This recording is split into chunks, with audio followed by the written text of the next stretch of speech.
Mobile phone के हद से ज़्यादा इस्तेमाल की वजह से भी बच्चे जो हैं वो डिले स्पीच में चले जाते हैं। अगर आपका बच्चा 2 साल का हो गया या 3 साल का हो गया और कोई वर्ड नहीं बोल रहा तो वो डिले स्पीच में है और उसको स्पीच थेरेपी की ज़रूरत है। अक्सर मर्द हज़रात हैं, उनकी आवाज़ जो है वो लड़कियों की तरह बारीक हो जाती है और लड़कियों की जो है वो मर्द हज़रात की तरह मतलब भारी हो जाना, तो इसका ट्रीटमेंट जो है वॉइस थेरेपी के ज़रिए किया जाता है। कुछ मदर्स होती हैं वो कहती हैं कि हम अपने प्लेयर टाइम के लिए बच्चों को 1 घंटा या 2 घंटे के लिए दे रहे हैं। अब तो सारी मदर्स कह रही हैं। अगर आप 1 या 2 घंटे के लिए भी दे रहे हैं ना, तो आपको नेक्स्ट 1 या 2 साल के लिए बच्चों को थेरेपी सेंटर भेजना पड़ेगा।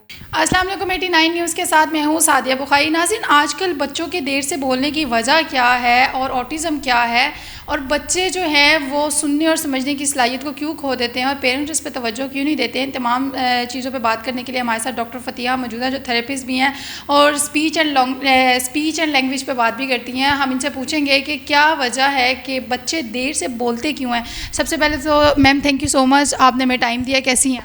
अल्लाह का शुक्र, मैं ठीक ठाक। अच्छा, ये बताइएगा कि बच्चों के देर से बोलने की क्या वजह है? अगर बच्चों की डिले स्पीच पर बात करूं तो उसकी मल्टीपल रीज़न्स हैं। डिले स्पीच में सबसे पहले आ जाता है मोबाइल फ़ोन के हद से ज़्यादा इस्तेमाल की वजह से भी बच्चे जो हैं वो डिले स्पीच में चले जाते हैं। और आपके घर का इन्वायरमेंट, पहले जो था जॉइंट फैमिली सिस्टम था, अब जॉइंट फैमिली सिस्टम नहीं है, सिंगल पेरेंट्स है, जिसकी वजह से बच्चों में कम्युनिकेशन गैप आ जाता है और बच्चे डिले स्पीच में चले जाते हैं।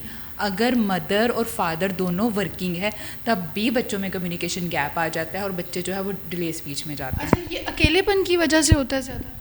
हाँ, अगर आप बच्चों से बातचीत नहीं कर रहे, उनको 24 आवर्स जो है वो मोबाइल फ़ोन पे लगा रहे हैं, तो बच्चे जो है वो डिले स्पीच में चले जाते हैं, क्योंकि बच्चे सुन तो रहे हैं लेकिन अब बोल नहीं रहे, एक्सप्रेस नहीं कर रहे। इसीलिए मोबाइल फ़ोन की वजह से, वीडियो गेम्स की वजह से आजकल ये इशू बहुत बढ़ रहा है। अच्छा, ये कितने साल की उम्र में होता है? इसका कोई एज फैक्टर है? अगर बात की जाए तो बच्चे जो है वो 2 साल के बोलना शुरू कर देते हैं, लेकिन अगर आपका बच्चा 2 साल का हो गया या 3 साल का हो गया और कोई वर्ड नहीं बोल रहा तो वो डिले स्पीच में है और उसको स्पीच थेरेपी की ज़रूरत है। बहुत से वालिदैन इस बात का इंतज़ार करते हैं कि बच्चे जो है वो बोलना शुरू कर देते हैं, लेकिन ऐसा नहीं है, क्योंकि अगर वो मोबाइल देख रहे हैं तो बच्चों को वर्चुअल ऑटिज़म भी हो सकता है, लेकिन वो असेसमेंट के बाद ही पता चलता है। अच्छा, ऑटिज़म की बात करें तो ये ऑटिज़म डिसऑर्डर क्या है? ऑटिज़म की बात करें तो ऑटिज़म जो है वो बच्चों के एक डिसऑर्डर का नाम है। इसमें बच्चों में कम्युनिकेशन गैप आ जाता है, बच्चे सोशल स्किल्स नहीं इम्प्रूव कर पाते और एक चीज़ को बार बार रिपीट करते हैं। ऑटिज़म जो है वो आजकल भी काफ़ी कॉमन है, ये न्यूरो डेवलपमेंट डिसऑर्डर है। इसमें बच्चों के न्यूरो के फंक्शन लाइक उनकी सोशल स्किल्स और इसके अलावा उनके कम्युनिकेशन के स्किल्स, ये सारे स्किल्स जो होते हैं वो इम्प्रूव नहीं हो पाते और इसका इलाज सिर्फ और सिर्फ थेरेपी के ज़रिए किया जाता है। अच्छा, ये जो आप ऑटिज़म के हवाले से बता रहे हैं, इसमें भी क्या बच्चों की एज मैटर करती है कि कितने साल से स्टार्ट हो जाता है? हाँ, ऑटिज़म जो है वो 3 साल की उम्र में जो है वो डायग्नोस किया जाता है। अब लेकिन अगर एक बच्चा डिले स्पीच में है तो उसका मतलब ये नहीं है कि वो ऑटिज़म में भी है। ऑटिज़म के लिए बाकायदा असेसमेंट की जाती है। अगर असेसमेंट और टेस्ट के ज़रिए ये फाइंड किया जाता है कि बच्चे को ऑटिज़म है या नहीं, फिर इसके भी लेवल होते हैं कि माइल्ड है, मॉडरेट है, स्वेयर है, किस कैटेगरी में। अगर तो माइल्ड में है तो रिकवरी के चांसेस ज़्यादा हैं, अगर स्वेयर में है तो फिर जो है वो लॉन्ग लास्टिंग चलती है। अच्छा, जो बच्चे बहुत ज़्यादा तोतला बोलते हैं वो क्या वजह है? वो भी इसी में ही आती हैं? तोतलापन जो है वो साउंड के रिलेटेड डिसऑर्डर है। अब स्पीच में एक है साउंड के रिलेटेड डिसऑर्डर जिसमें आता है तोतलापन। तोतलेपन में बच्चों की तमाम जो स्पीच के वर्ड हैं वो अफेक्ट होते हैं। अब उसमें अब जब हम बात करते हैं तो हमारी ज़ुबान को पता है कि वर्ड ने कहाँ कहाँ से निकलना है। अब तोतलेपन में बच्चों की ज़ुबान को नहीं पता होता कि कहाँ कहाँ टच करना है, तो इसमें बच्चों की टंग की एक्सरसाइज करवाई जाती है जहाँ पर उन्हें पता लगता है कि कौन सा वर्ड कैसे प्रोनाउंस करना है। और ये बच्चों ये कुछ जो है वो पैदाइशी भी बोलते हैं, कुछ जो है वो लाइफ के किसी एज में जाके कुछ स्पेसिफिक वर्ड बोलते हैं, जैसे काफ, पे, टे, इस तरह। अच्छा, जो वॉइस ट्रीटमेंट होता है, डिले वॉइस ट्रीटमेंट, ये कैसे किया जाता है जो बच्चों में आ जाता है और वो नहीं बोल पाते हैं? अच्छा, वॉइस ट्रीटमेंट की बात करें तो वॉइस ट्रीटमेंट जो है वो एडल्ट पे भी किया जाता है। आपने अक्सर देखा होगा कि अक्सर मर्द हज़रात हैं, उनकी आवाज़ जो है वो लड़कियों की तरह बारीक हो जाती है और लड़कियों की जो है वो मर्द हज़रात की तरह मतलब भारी हो जाना, तो इसका ट्रीटमेंट जो है वॉइस थेरेपी के ज़रिए किया जाता है। वॉइस थेरेपी में जो पेशेंट के वोकल कॉर्ड्स हैं ना, उन पर काम करते हैं, उसकी डिफरेंट एक्सरसाइज करवाई जाती है, देखा जाता है कि वॉइस की क्वालिटी और पिच कितनी है, तो उस हिसाब से उनको एक्सरसाइज रिकमेंड की जाती है। और कुछ लोगों की आवाज़ जो बचपन से ही ऐसी होती है कि मतलब आवाज़ का बैठ जाना या उसका बहुत ज़्यादा हाई पिच पे बोलना, तो उसकी मल्टीपल रीजंस हो सकती हैं। अच्छा, ये आप जो कह रही हैं कि वॉइस ट्रीटमेंट थेरेपी के थ्रू होता है, थेरेपी कितने टाइम की होती है, कितने सेशन होते हैं, और कैसे पता चलता है कि ये जो पेशेंट है ये इतने टाइम से बीमार है?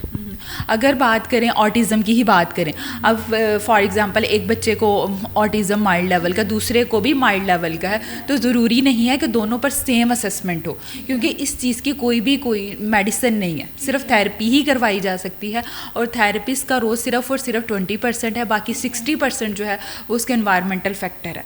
और देखा जाता है कि बच्चा कैसे रिस्पॉन्स करता है थेरेपी के बाद, उसके स्किल्स चेंज किए हैं, उसका एनवायरमेंटल फैक्टर चेंज किया, उसका मोबाइल फ़ोन चेंज किया है, तो बच्चा जो है कितनी जल्दी रिस्पॉन्स करता है। अगर बच्चा जितनी जल्दी रिस्पॉन्स करता है उतनी जल्दी वो बाहर आता है, ये आप पे डिपेंड करता है। अच्छा, ये जो थेरेपी है ये किस तरह से होती है? क्या कोई आप सेशन करते हैं हॉस्पिटल में किसी पेशेंट को या बच्चे को बुलाकर, तो वो उसका थोड़ा तरीका बताइए। अगर थेरेपी पे बात करें तो जैसे कि अगर मैं ऑटिज़म पे बात करूं या तोतलेपन पे बात करूं, इसमें सबसे पहले डायग्नोस किया जाता है कि बच्चे का डायग्नोसिस क्या क्राइटेरिया, वो किस लेवल पे है, माइल्ड पे है, मॉडरेट पे, सीवियर पे। फिर उसके डाइट वगैरह चीज़ें आ जाती हैं बच्चे की? जी, डाइट भी देखा जाता है, क्योंकि अगर बच्चे बहुत ज़्यादा मीठा खा रहे हैं तो वो फोकस नहीं कर पाते, इसीलिए बच्चों की जो है वो मीठा वो बिल्कुल अवॉइड किया जाता है कि आपने फ़ूड नहीं लेना, फूड की आइटम्स उनको नहीं दी जाती। और इसके अलावा उनका मोबाइल फ़ोन बंद करवाया जाता है। वालिदैन को कहा जाता है कि बच्चों के बेहतरीन टॉयज़ आप हैं। और मदर की मेंटल हेल्थ पे फोकस किया जाता है, क्योंकि मदर की mental health directly proportion to child behaviour. Mother जैसे जैसे बिहेव करती है वैसे वैसे बच्चा रिस्पॉन्स करता है।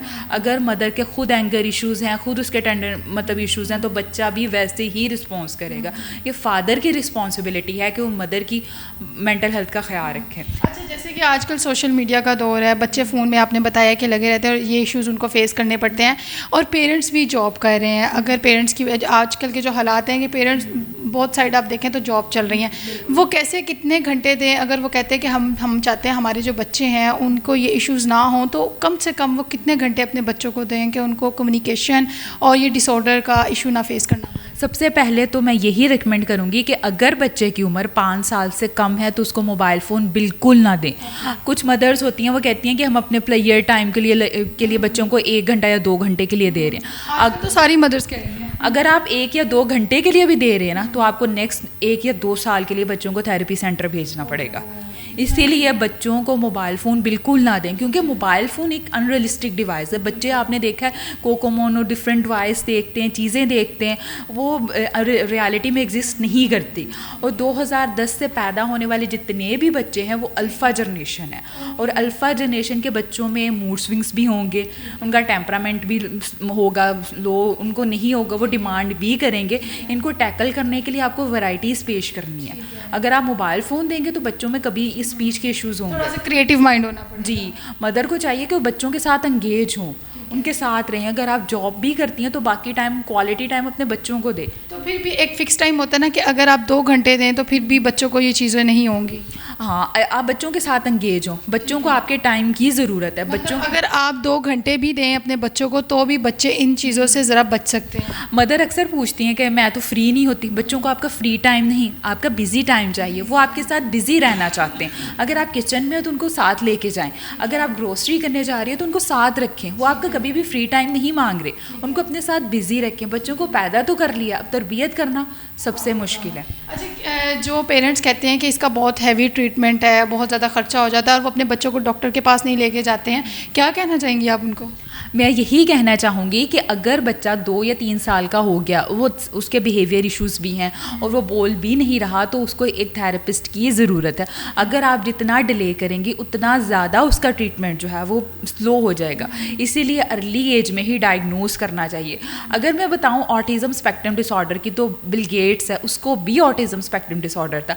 इसीलिए अपने बच्चों को ऑटिज़म स्पेक्ट्रम डिसऑर्डर लेबल करने की बजाय उनके इंटरेस्ट के अकॉर्डिंग काम करें, उनके स्किल्स पे काम करें, उनके बताएं उन्हें किस चीज़ में इंटरेस्ट है, और वो जाने पता नहीं कितना हमसे बेहतर भी हैं। बहुत से बच्चों को ऑटिज़म स्पेक्ट्रम है। अच्छा, ये जो ट्रीटमेंट है ये ज़्यादा एक्सपेंसिव तो नहीं है अगर किसी बच्चे को हो जाए तो? नहीं, इसमें सिर्फ और सिर्फ बच्चों के इन्वायरमेंटल फैक्टर पे काम किया जाता है। थेरेपिस्ट का रोल सिर्फ और सिर्फ 20% है, बाकी मदर का और बच्चे का है कि वो कितनी जल्दी एक दूसरे को कवर अप करते हैं, क्योंकि इस चीज़ की कोई भी मेडिसिन नहीं है। विदाउट मेडिसिन ही सारी चीज़ें ठीक हो सकती है और पेरेंट्स को थोड़ा क्रिएटिव माइंड होना पड़ेगा। हाँ, और क्योंकि थेरेपिस्ट साथ हेल्प करता है कि उन्होंने किस तरह लेके चलना है, बच्चे की आई कांटेक्ट पे काम करना है, उसके फोकस पे, वो किस तरह चीज़ों को जल्दी याद कर सकता है, पिक कर सकता है। ये एक स्लो प्रोसेस है। अच्छा, हम लोगों ने तो अपने टाइम में इन चीज़ों पे फोकस नहीं किया, लेकिन अब के जो बच्चे हैं उन पे फोकस करने की बहुत सख्त ज़रूरत है, ऐसा ही है? काफ़ी ज़्यादा, क्योंकि अब के जो बच्चे हैं वो अल्फ़ा जनरेशन है, वो टिक के बैठते नहीं हैं। उनके लिए यही है कि उनके पास वैराइटीज़ हों, वो चाहते हैं हमारे पास वैराइटीज़ हों, खाने पीने की चीज़ें हों, हम लोग जो है चीज़ों को एक्सप्लोर करें। और मदर को और फादर को उसके अकॉर्डिंग ही बनना पड़ता है। अगर आप नहीं बनेंगे तो फिर वो बच्चे डिले स्पीच में चले जाए। अच्छा, आप क्या हमारे पेरेंट्स को मैसेज देना चाहेंगी जो अपने बच्चों पे तवज्जो नहीं देते और आजकल बच्चे बहुत ज़्यादा फ़ोन में बिज़ी हो गए हैं और उन्हें सबसे ज़्यादा ये इश्यूज़ फेस करने पड़ रहे हैं, उसकी वजह से उनका कॉन्फिडेंस भी ज़ीरो होता जा रहा है। उनको लगता है कि मोबाइल ही एक ऐसा दोस्त है जिससे आप सब कुछ कर सकते हैं, उसके अलावा जो बाकी की दुनिया है वो कुछ नहीं है। क्या कहना चाहेंगी? अच्छा, मैं यही कहना चाहूँगी कि मोबाइल फ़ोन जो है वो एक रिस्पेक्टिव डिवाइस है, उसमें बच्चे सुन तो रहे हैं लेकिन अपने आप को एक्सप्रेस नहीं कर रहे।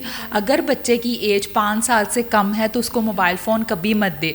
बच्चे के साथ आप खुद एंगेज हों। बच्चे के बेहतरीन खिलौने उनके वालिदैन हैं, उन्हें आपके टाइम की ज़रूरत है। आप उन्हें डिफरेंट एक्टिविटीज़ करवाएं, स्टडी के अलावा उनके साथ प्ले थेरेपी करें, कोई भी एक्टिविटी करवा सकते हैं, लेकिन उनको मोबाइल फ़ोन मत दें।